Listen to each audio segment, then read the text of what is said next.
Hello, Sunday punters. It's Big Fish, Little Fish. I'm Michael Guerin. That's Craig Dewald-Thompson. Craig, for people, before we get into the winners, who want your tips, how do they get all the tips, not just the Big Fish, Little Fish tips? Yeah, morning, Michael. Had a Memorial Day.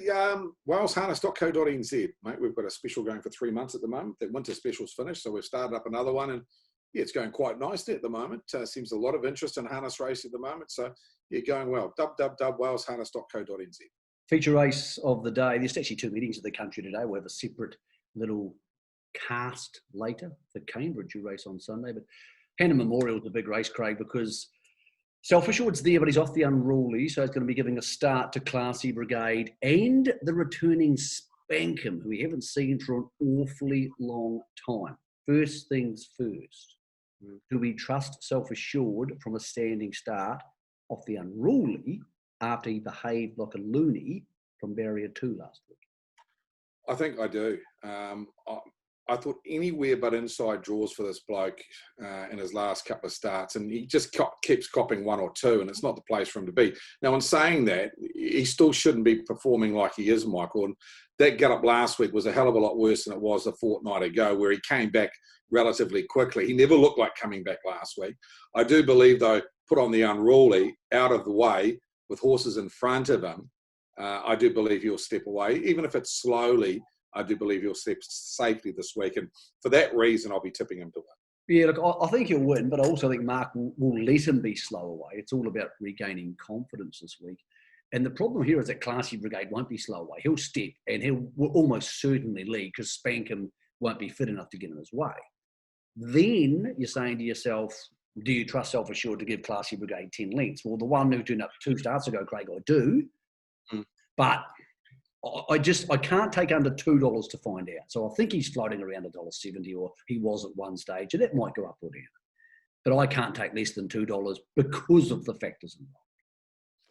Well, you're going to have to cop that for the Cup as well, Michael. If he's going to be the price he is at the moment, he's, $2 for the pre-noms for the Cup at the moment. So you're not going to get much better. And what are we? We're now middle of September. We haven't got that much more racing for him to get it right. So I do like the unruly tag for him. I believe it'll give him confidence. And once I think he finds confidence. And Mark's always said he's not that rogue type of horse. It's just not in his DNA that he goes out there and he just wants to put on an act.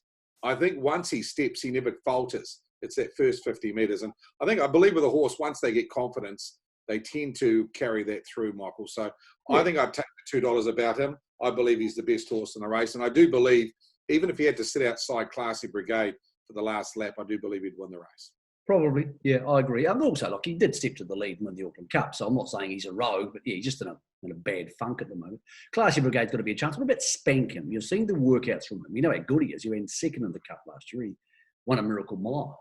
But, gee, it's a long layoff. Very long layoff. Of course, he won the race last year, so he likes the track as well, Michael. He's got a good draw and that he'll drive. He's got a lot of positives. What he hasn't got is race day fitness, hard edge fitness that the likes of Classy Brigade have, and a few of the others that are up-and-comers in the race as well. I think he'll go a really good race. I probably don't see him winning, but I wouldn't be surprised if he ran top 3. I probably believe Classy Brigade's got the edge on Spankum at the moment, fitness-wise at least, and also with manners. He'll posse in front of him. So I think Spankum's the horse to beat. I think Classy Brigade's the great place bet in the race and a good each-way chance that the favourite misses away.